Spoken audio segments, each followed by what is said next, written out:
Aujourd'hui, on remarque que le nettoyage n'est pas des plus efficaces chez ce client-là.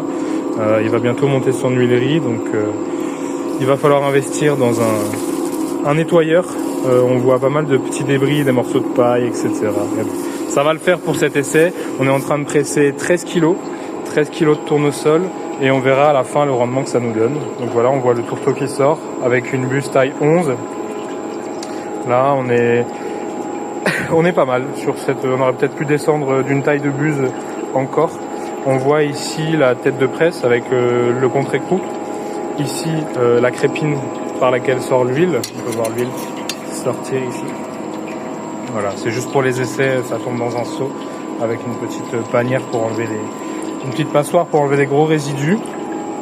Et on a mis à peu près là 25 minutes, 30 minutes à lancer la production.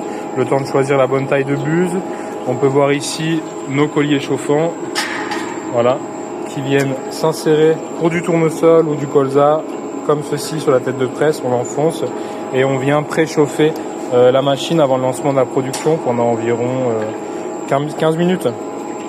Voilà, donc ici on arrive au bout de notre essai. Là, sur cette machine et sur toutes nos machines, on peut régler la trappe qui permet d'amener le grain à la vis qui se situe ici. Et je vous ferai voir dans une autre vidéo, la vis va jusqu'à cette pièce-là qu'on appelle broyeur.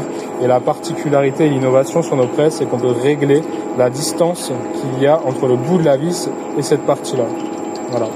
Sur cet essai, on est à une vitesse recommandée pour le tournesol d'environ 40% de la vitesse maximale.